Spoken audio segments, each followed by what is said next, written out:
Pongalo Pongal, இது Xiaomi Pongal. Assured extended warranty and other exciting offers along with gold on all Xiaomi smartphones.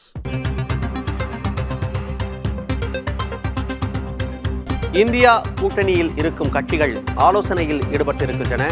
கூடுதல் விவரங்களோடு செய்தியாளர் ரமேஷ் இணைந்திருக்கிறார். ரமேஷ், இந்த ஆலோசனை கூட்டத்தின் முக்கியமான நோக்கம் என்ன?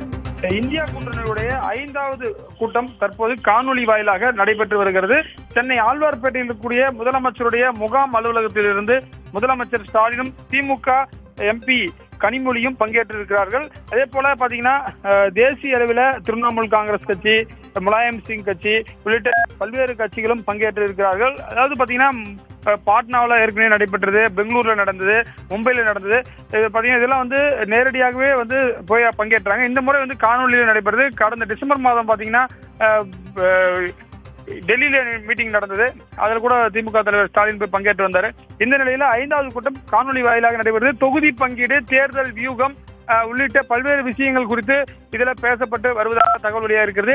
பாத்தீங்கன்னா வெஸ்ட் பெங்கால்ல, அதே போல டெல்லியிலாம் வந்து இந்தியா கூட்டணிக்குள்ள ஒரு சில கருத்து மோதல்கள் இருந்து வருகின்றன தொடர்ச்சியாக. அதே போல பீகார்ல பாத்தீங்கன்னா லெப்ட் பார்ட்டிஸ் வந்து அவங்க கிட்டத்தட்ட ஒரு 12 சீட்டு கேட்கிறாங்க. இது போன்ற பல்வேறு கருத்து மோதல்கள் அவர்களுடைய அந்த தொகுதி பங்கீடு சம்பந்தமாக இருக்கக்கூடிய நிலையில் இந்த ஆலோசனை கூட்டம் என்பது நடைபெற்று வருகிறது. இந்த வந்து பாத்தீங்கன்னா பிசிக்கலா நடந்த மீட்டிங் எல்லாம் வந்து ஸ்டேஜ் போட்டு நாங்கள் பெங்களூர் மீட்டிங் நம்ம புதிய தலைமுறை சார்பெல்லாம் போயிருந்தோம். அங்க வந்து அனைத்து தலைவர்களும் ஒன்றுக்கு ஒன்று நேரில் பேசிட்டாங்க. சோனியா காந்தி, ராகுல் காந்தி எல்லாம் வந்திருந்தாங்க.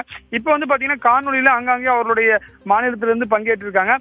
ஏன்னா வந்து பாத்தீங்கன்னா இந்த ஆண்டு இன்னும் 2 மாதத்துல மார்ச் முதல் வாரத்துல வந்து எலெக்ஷன் டேட் அறிவிச்சிருவாங்கன்னு சொல்றாங்க. ஏன்னா பாத்தீங்கன்னா 2014 மார்ச் 1ஆம் தேதி எலெக்ஷன் டேட் அறிவிச்சிருக்காங்க. 2019 எலெக்ஷன்ல மார்ச் 10ஆம் தேதி எலெக்ஷன் அனௌன்ஸ் பண்ணிருக்காங்க. எனவே மார்ச் ஃபர்ஸ்ட் வீக்ல எலெக்ஷன் டேட்ன்றது கன்ஃபார்ம் ஆயிருச்சு. அப்படி இருக்கும்போது இவங்க வந்து இந்த தேர்தல் வியூகம் குறித்து பேசிட்டு வருகிறார்கள். பல்வேறு தங்களுக்குள்ள இருக்கக்கூடிய அந்த சில சிக்கல்களை எப்படி தீர்த்து கொள்ளலாம்.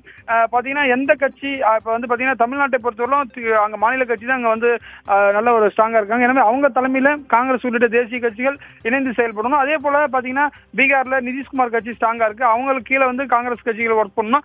அதே போல மற்ற கட்சிகள் குறிப்பா கேரளால பாத்தீங்கன்னா காங்கிரஸும் கம்யூனிஸ்டும் வந்து ரொம்ப ஈக்குவலாவே அங்க பவர்ஃபுல்லா இருக்காங்க. எனவே அந்த மாதிரி ஸ்டேட்ல எப்படி ஸ்ட்ராட்டஜி வைக்கணும் அப்படின்றத பத்தியும் பேசுறாங்க. இதெல்லாம் பாத்தீங்கன்னா வட இந்தியாவில வந்து பாத்தீங்கன்னா குறிப்பா குஜராத் போன்ற மாநிலங்கள், அதே போல ஆம் ஆத்மி ஆதிக்கமா இருக்கக்கூடிய டெல்லி, பஞ்சாப் போன்ற மாநிலங்கள் அவர்கள் அதிகமாக இடங்களை கேட்கிறார்கள். இந்த விஷயங்கள்லாம் எப்படி ஷார்ட் அவுட் பண்ணணும் அப்படின்றது குறித்து இந்த ஆலோசனைகளை பேசிட்டு வராங்க. மணிமாறன், இது தொகுதி பங்கீடை பொறுத்த வரைக்கும் ஒரு நாள்ல முடிகிற கதையே கிடையாது. தொடர்ச்சியாக பேசுவாங்க. விரிவான தகவல்களுக்கு நன்றி ரமேஷ். Pongalo Pongal, இது Xiaomi Pongal. Assured extended warranty and other exciting offers along with gold on all Xiaomi smartphones.